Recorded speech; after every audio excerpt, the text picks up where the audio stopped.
Fan de Ludo, bienvenue au Renard Ludique. Aujourd'hui on va parler de dragons, de mignonnerie, on va parler de Flamecraft. Ici on sera sur un jeu familial de placement d'ouvriers et de gestion de ressources pour 1 à 5 joueurs et avec des parties d'environ 1 heure.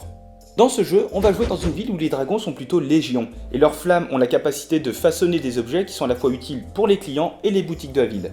Vous devrez donc les assister pour à la fois collecter des ressources, les placer dans les différents lieux et sans oublier d'enchanter ces derniers pour acquérir un maximum de réputation au sein de la bourgade. Allez, voyons comment préparer la ville. Alors, après avoir déroulé le tapis, vous aurez 6 boutiques de départ à placer sur 6 emplacements de la ville. Pour chacune d'elles, vous devrez placer sur le premier emplacement en bas de la boutique le dragon artisan de départ ayant le même type. Vous allez devoir trier les cartes boutiques par symbole denrée et créer une 7ème pile avec tous les autres symboles. Vous allez prendre une carte boutique de chaque type et 4 cartes boutiques depuis la 7ème pile pour ainsi former la pioche des boutiques. Concernant les cartes dragons, à 2 joueurs vous allez retirer 2 dragons de chaque type et 1 dragon de chaque à 3 joueurs. Vous allez les mélanger et placer la pioche sur la fontaine avant d'en révéler 5 dans le parc. Les dragons fantasy quant à eux seront placés de l'autre côté de la fontaine. Vous allez préparer la pile de cartes enchantement en révélant les 5 premières de la pioche. Et enfin, chaque joueur va choisir un dragon et place son pion de réputation près de la case 1 de la piste des scores. Vous allez piocher 3 cartes dragon artisan et piocher 2 cartes dragon fantasy pour n'en garder qu'une. Le 4ème et le 5ème joueur commencent la partie avec une denrée de leur choix, et là, vous êtes prêt à démarrer la partie. Alors le jeu va se dérouler à tour de rôle jusqu'à ce que la pioche dragon artisan ou bien la pioche des cartes enchantement soit vide. Après un dernier tour, on va passer au décompte des points, et le joueur qui en a le plus remporte la partie. A votre tour, vous allez devoir déplacer votre dragon et visiter une nouvelle boutique et effectuer une action parmi deux. Soit vous allez collecter, soit vous allez l'enchanter. Vous devrez ensuite faire quelques vérifications avant de passer au joueur suivant. Pour visiter une boutique, vous devrez déplacer votre dragon dans une boutique différente. Si cette dernière est déjà occupée, vous allez devoir donner une denrée ou une pièce à chaque joueur présent. Et si vous ne pouvez pas, faudra visiter une autre boutique. Ensuite, vous devrez soit collecter, soit enchanter. Pour collecter, vous allez dans un premier temps gagner toutes les denrées, pièces et dragons présents dans la boutique. Ces icônes se trouvent en haut à gauche des boutiques, des cartes dragons et des cartes enchantement. Vous pourrez ensuite, si vous le voulez, placer un dragon artisan de votre main sur l'un des emplacements libres de la boutique. Pour cela, le symbole du dragon doit être identique à l'un des symboles de l'emplacement. Vous gagnerez ensuite la récompense associée. Vous pourrez par exemple piocher des dragons fantasy, récupérer une pièce, gagner de la réputation, etc. Si jamais vous remplissez le dernier emplacement d'une boutique, vous allez en piocher une nouvelle et la placer face cachée sur un emplacement libre. Et vous pourrez également embraser un dragon, c'est-à-dire utiliser la capacité de l'un des dragons présents. Vous pourrez ainsi gagner des ressources, des points de réputation, échanger la place de 2 dragons, piocher un dragon depuis la rivière ou de la pioche, ou encore placer un autre dragon. Et enfin, vous pourrez utiliser la capacité de votre boutique si elle en a. Et au lieu de collecter, vous pouvez très bien enchanter une boutique. Pour cela, vous allez devoir choisir une carte enchantement visible ayant le même symbole que votre boutique. Vous devrez dépenser les denrées nécessaires pour récupérer des points de réputation et parfois piocher des dragons artisans. Et à noter que vous allez pouvoir dépenser des pièces pour remplacer n'importe quelle denrée, ça fait office de joker. Cette carte enchantement, vous allez la glisser sous une boutique, ce qui va permettre de récupérer une denrée supplémentaire de ce type lorsque l'on ira collecter dessus. Et enfin, vous allez pouvoir embraser tous les dragons se trouvant dans cette boutique, si vous le souhaitez. Et petit point sur les dragons fantasy, alors faut savoir qu'il y en a 2 types. Vous avez les dragons lunaires qui sont des cartes objectifs en fin de partie, et vous avez les dragons solaires que vous pouvez jouer à tout moment pour gagner des points si vous remplissez les conditions. Et une fois que vous avez réalisé l'une des 2 actions, va falloir développer la ville. Pour cela, vous devrez tout simplement retourner toutes les cartes boutiques face cachée. Vous devrez éventuellement défausser des cartes jusqu'à avoir 6 dragons artisans en main, et défausser des denrées jusqu'à en avoir 7 de chaque type. Et enfin, s'il reste moins de 5 cartes enchantement ou dragon artisan dans le parc, vous compléterez jusqu'à avoir 5 cartes. Et dès lors que la pioche enchantement ou dragon artisan est vide, cela déclenche la fin de la partie. Chaque joueur dispose alors d'un dernier tour, y compris le joueur qui a déclenché la fin de la partie, et vous passerez ensuite au décompte des points.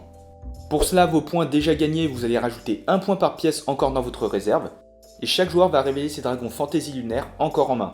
Vous gagnerez les points de réputation associés si bien sûr vous remplissez les conditions. Et le joueur qui a le plus de points remporte la partie. Et en cas d'égalité, c'est le joueur qui a le plus de dragons artisans encore en main qui l'emporte. Il faut également savoir qu'il y a un module compagnon, vous allez commencer avec un dragon de ce type en début de partie. Et une fois dans le jeu, à tout moment pendant votre tour, vous allez pouvoir déclencher sa capacité. Et enfin, mais je vais pas vraiment m'attarder dessus, vous avez un mode solo. Alors dans la mise en place, vous avez déjà des cartes prédéfinies, et à la fin de chacun de vos tours, vous aurez quelques actions supplémentaires à effectuer, pour limiter la durée de la partie. Et en fonction de votre score, vous allez pouvoir ainsi débloquer des succès, vous permettant d'intégrer de nouvelles cartes dans vos futures parties en solo. Alors, quoi dire sur Flamecraft?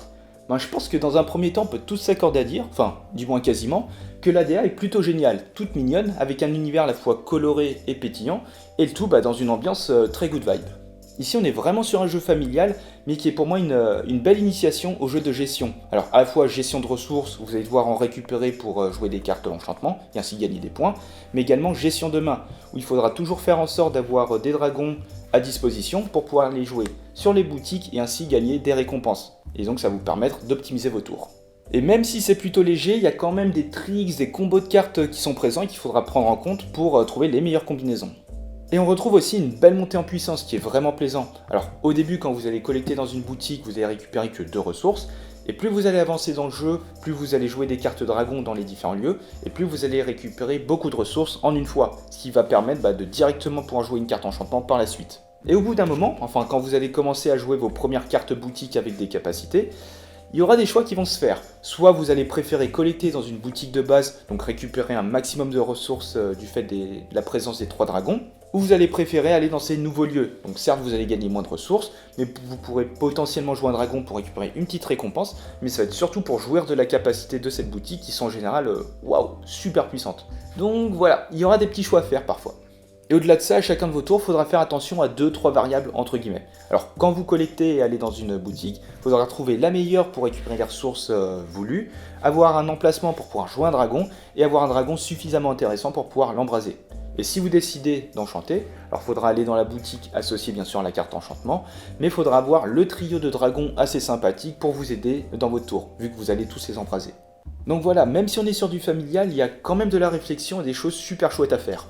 Après, en termes d'interaction, on est plutôt limité, mais bon, c'est pas vraiment gênant. Alors l'interaction va se faire sur les boutiques, donc s'il y a déjà un dragon présent, vous allez devoir payer une denrée, et ça va se faire aussi sur le côté course de cartes, donc récupérer les cartes enchantement. Donc voilà, c'est plutôt léger, et on est vraiment sur de l'interaction indirecte. Et un point qui m'a vraiment plu, c'est le fait qu'on construise la ville, qu'on développe les boutiques tous ensemble. Quand vous allez jouer un dragon, que les autres joueurs jouent un dragon dans une boutique, ça va aider vraiment tout le monde, donc il y aura une sorte d'interaction bien positive.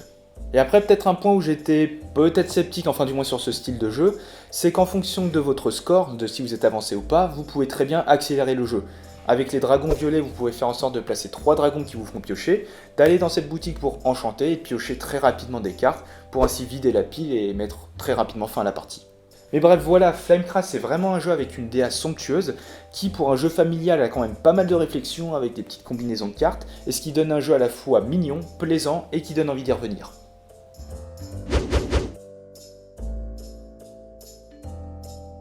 Et voilà, c'est la fin de cette vidéo, donc désormais vous avez tout pour enchanter la ville.